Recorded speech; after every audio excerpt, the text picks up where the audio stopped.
midpoint theorem, a line segment joining the midpoints of the two sides of a triangle is parallel to and half of the third side जो है वो, अभी इसमें मैं बताता हूँ। हमारा ट्राइंगल एबीसी यहाँ है, ठीक है, थोड़ा लाइट दिख रहा है वो, ये एक ट्राइंगल, इसमें दो साइड का मिड पॉइंट है, इसका मिड, और यहाँ इसका मिड पॉइंट है, ठीक है, ये ई जो है वो मिड पॉइंट है। अब ये हमने लाइन जो है यहाँ पे दोनों मिड पॉइंट को ज्वाइन किया है, ठीक है। तो ये जो लाइन है ये पैरेलल हो गया, थर्ड साइड बीसी का पैरेलल हो गया, ठीक है, ओके। और इसका हाफ Yes, भी, sir. बीसी का हाफ भी हो गया ये। तो वो यहाँ लिखा हुआ है, डीई जो है वो पैरेलल है बीसी का, और DE half of BC, BC का हाफ है। करने को यूजफुल होने वाला है, इसका प्रूफ भी हमें नीचे दिया हुआ है। ये प्रूफ कैसे हुआ है मैं तुमको एक्सप्लेन कर देता हूँ। हम क्या करते हैं, ये जो डीई है उसको थोड़ा एक्सटेंड करते हैं, आगे की तरफ बढ़ाते हैं, ठीक है। हाँ, ये इसको जो है डीई को लेते हैं ऐसा, और एक पैरेललोग्राम बना लेते हैं, यहाँ पे एक पैरेललोग्राम बना लेते हैं। तेरी बुक में होगा, तुम देख सकते हो, यहाँ पे थोड़ा Yes. लाइट आए तो आगे बढ़ाने के बाद में एक्सटेंड डी टू एफ, यहाँ लिखा हुआ है D to F, such that DE जो है, डी एफ जो है टू टाइम्स डीई है, यानी ई जो है वो मिड पॉइंट हो गया, ओके। तो डीई का डबल है, यानी डी एफ में ई जो है वो मिड पॉइंट है। उसके बाद हमने जॉइंट सी एफ किया है in triangle A D E and C F ले लेते हैं हम, ओके। सी एफ को ज्वाइन करने से एक पैरेललोग्राम बन जाएगा, और उसके बाद एक ट्राइंगल ए डी ई कहाँ है, ऊपर है देखो, फर्स्ट, और सी ई सी एफ ई जो वो दूसरा ट्राइंगल है अभी जो बना है उससे, ई और सी ई दोनों इक्वल है, ए ई और सी ई दोनों इक्वल है, क्योंकि ई तो मिड पॉइंट हम पहले से ही दिया हुआ है क्वेश्चन में, इसलिए हो गया। So angle A E D और एंगल सी एफ, ए ई डी जो है वो ये एंगल है, यहाँ है एंगल, ओके, ये वाला एंगल है, और वर्टिकली अपोजिट एंगल इक्वल इसमें बता रहा है, ठीक है। ये यहाँ जो एंगल है वो, और ये यहाँ जो एंगल है वो, ठीक है। तो ये वर्टिकली अपोजिट एंगल जो है उसका इक्वल हो गया है। कहाँ है एंगल, पता चल गया तुमको? Yes, sir.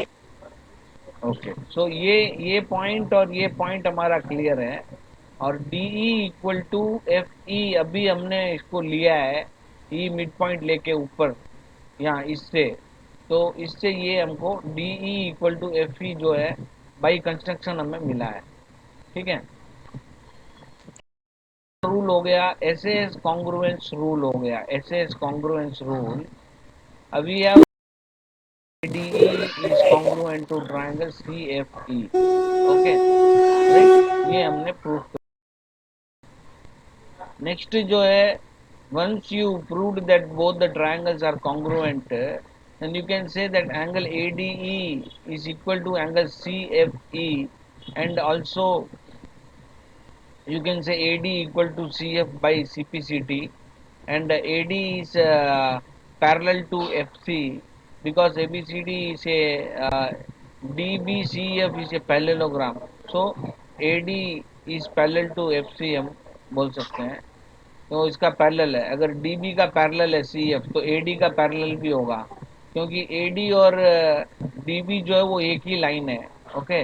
As angle ADE is alternate angle of C F E, इसलिए वो पैरेलल है, ओके। ये पैरेलल क्यों है उस बताया हुआ है।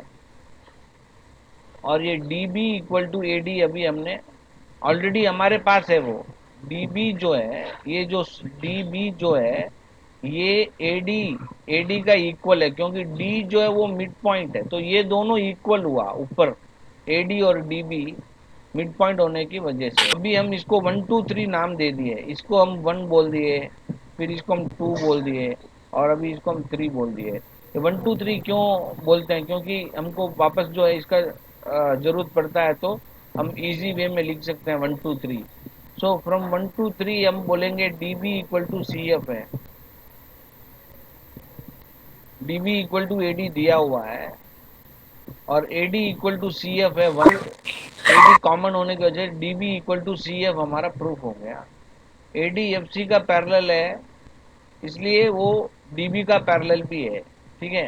हाँ, प्रूफ किया है। Now B C F D is a parallelogram, अभी हम बोल सकते हैं B C F D is a parallelogram है, इसलिए D F parallel to B C है, और D F parallel to B C है, मतलब D E parallel to B C हो गया। देखो इजीली, अभी जो है डी एफ और बी सी इक्वल है, इसका मतलब कि डी ई जो है वो हाफ ऑफ डी एफ है, और डी एफ और बी सी इक्वल है, इसलिए जो डी ई है वो हाफ ऑफ बी सी हो गया। समझ में आया? क्योंकि पैरेललोग्राम में अपोजिट साइड इक्वल होता है, तो बी सी और डी एफ दोनों इक्वल साइड्स है। अगर डी ई डी एफ का हाफ है, इसका मतलब वो बी सी का भी हाफ हुआ, तो ये हाफ है करके ये बहुत जगह हमें काम आने वाला है ये, ठीक है। तो मिड पॉइंट थियरम तुमको समझ में Yes, आ sir. गया कि वो क्या है। ओके, हमने प्रूफ भी उसको Yes, sir. कर लिया है, ठीक है। अभी यहाँ कॉन्वर्स ऑफ द थियरम 8.1 है। कॉन्वर्स में क्या होता है, पहले बोला कि एक लाइन दो मिड पॉइंट को ज्वाइन करती है, तो वो थर्ड साइड का पैरेलल और उसका हाफ होगा। कॉन्वर्स में क्या होगा, इसका उल्टा होगा। अब जो लाइन ड्रॉन है, the straight line drawn through the midpoint of one side of triangle parallel to another side bisect the third side, ऐसे बोल रहा है। समझ में आया? थर्ड साइड को Yes. बाइसेक्ट करता है। The straight line drawn to the through the midpoints of one side, okay, midpoint of one side, Yes. एक साइड के मिड पॉइंट से पास होती है, और थर्ड साइड के एक दूसरी साइड के पैरेलल है, तो थर्ड साइड को वो क्या करती है, बाइसेक्ट करती है। ये इसमें हमको कॉन्वर्स में है, कॉन्वर्स थियरम मिड पॉइंट का कॉन्वर्स में है ये, ठीक है। समझ में आया क्या? Yes. देखो फिर से बताता हूँ, ये ट्रायंगल है, इस ट्रायंगल का एक साइड का मिड पॉइंट से जो लाइन पास होते है, ये मिड पॉइंट है डी, डी जो है वो मिड पॉइंट लिया हमने, डी से एक लाइन पास होती है, वो लाइन बीसी का पैरेलल है, ठीक है, बीसी का पैरेलल है, Parallel. ठीक है। एक लाइन एक साइड के मिड पॉइंट से पास हो रहा है एक लाइन, और बीसी का पैरेलल है, तो वो थर्ड साइड जो एसी है उसको बाइसेक्ट करेगा। ये Yes, इस sir. थियरम में है हमारे पास, ठीक है,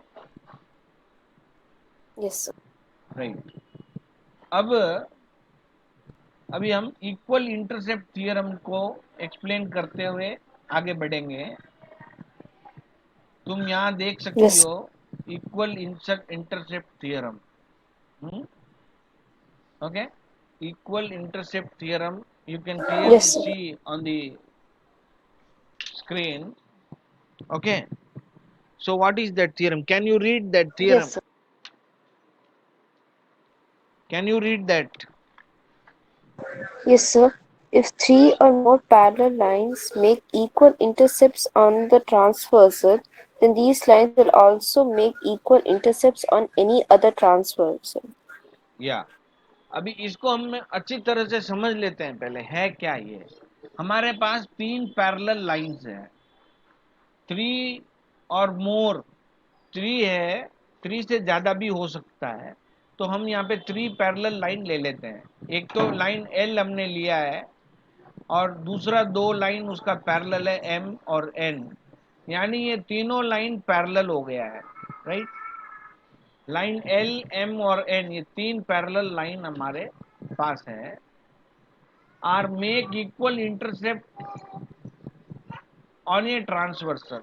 एक ट्रांसवर्सल हमने पी यहाँ पे ड्रॉ किया है, एक ट्रांसवर्सल पी हमने ड्रॉ किया है, ठीक है। These parallel lines make equal intercepts on a transversal, ठीक है। ये जो तीन लाइन है ये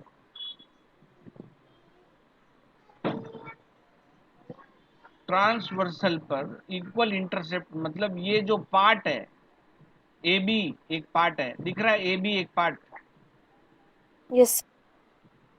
ये जो ए बी एक पार्ट है वो, और एक दूसरा पार्ट है बी सी, ये है इंटरसेप्ट, ठीक है। Okay, Yes, sir. So then the lines, these lines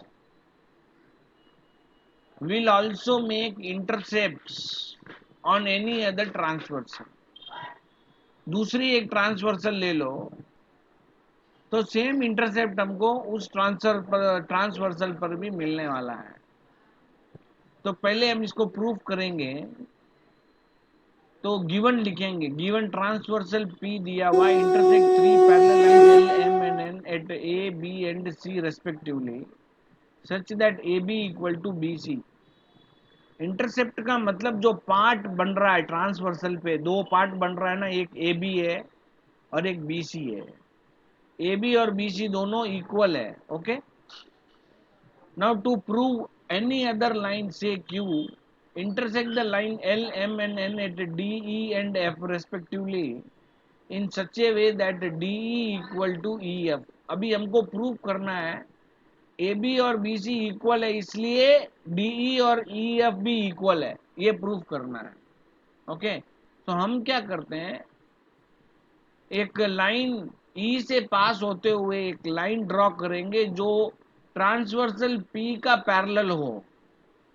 ध्यान से सुनना, हमने जो एक डॉटेड लाइन आपको दिखाई दे रहा है वो ई से Yes, पास sir. होता हुआ और ट्रांसवर्सल पी का पैरेलल है। Yes, transversal sir. पी देख रही हो ना, उसका Yes, sir. Parallel Yes, sir. Line है, ओके। Yes, वो sir. हमने ड्रॉ किया है अभी।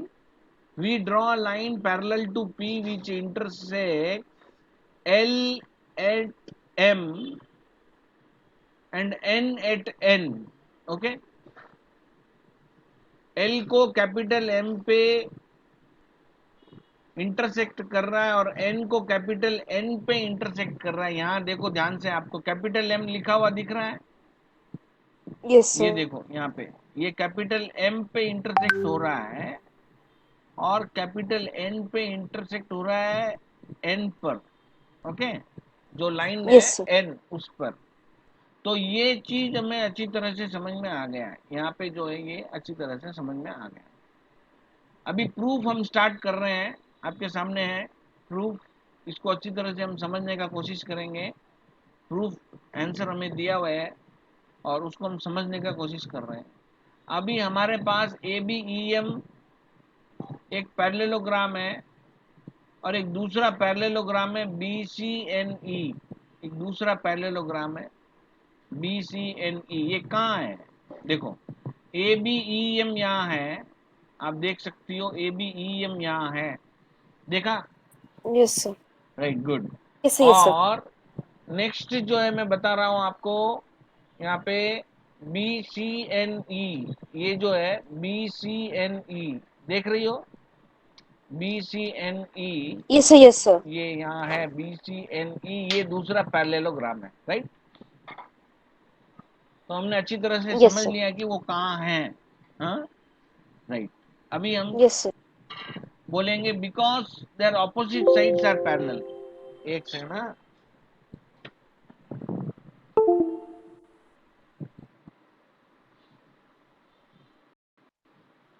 अच्छा, A B E M and B C N E are parallelograms because their opposite sides are parallel. ये दोनों पैरेललोग्राम क्यों है? क्योंकि इसका ऑपोजिट साइड्स पैरेलल है। अभी हमने बोला पैरेलल साइड ले रहे हैं, पहले ऑलरेडी बोला हमने एल और एम पैरेलल है, एम भी पैरेलल है, एन भी पैरेलल है, तीनों पैरेलल है। तो one pair of any quadrilateral is opposite side parallel and equal, then it is a parallelogram, we can say. Already this is we know, okay, right? So parallelogram Yes. क्यों है ये हमें पता है। अच्छा, पैरेललोग्राम में क्या होता है? ऑपोजिट साइड्स आर इक्वल होता है, तो इसलिए A B equal to M E हो गया और B C equal to E N हो गया। इसमें कोई डाउट Yes, sir. नहीं ना? चलो, A B equal to B C है। अभी ऑलरेडी जो है इंटरसेप्ट, इक्वल इंटरसेप्ट यहाँ दिया हुआ, देखो A B equal to B C ऊपर दिया हुआ है, वही यहाँ नीचे है, A B equal to B C. And we conclude that M E equal to E N, M E equal to E N हम कंक्लूड किए हैं, ओके, क्योंकि अपोजिट साइड हो गया ना वो। अभी A B equal to B C है, Yes, sir. तो हम ये बोल सकते हैं कि M E equal to E N होगा। अच्छा, since A B equal to B C we conclude that M Yes, E sir. Equal to E N, okay. अभी क्या है, now in triangles M E D and N E F हम लोग ले लेंगे और उसको कॉन्ग्रुएंट प्रूफ करेंगे।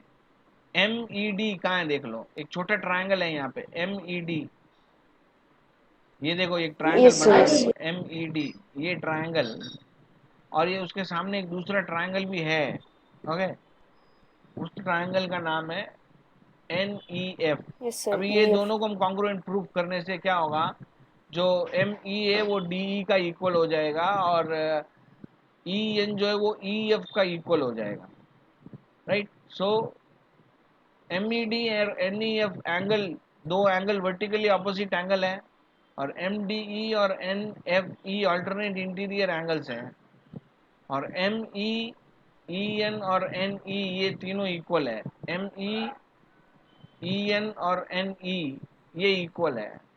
सो हम बोल सकते हैं angle angle side congruence rule, angle angle side congruence rule. ये एंगल कहाँ है आपको डायग्राम में देखना है, जैसे ये मैंने लिखा M E D equal to N E F, ये वर्टिकली अपोजिट एंगल, ये कहाँ है तुझे पता है ना?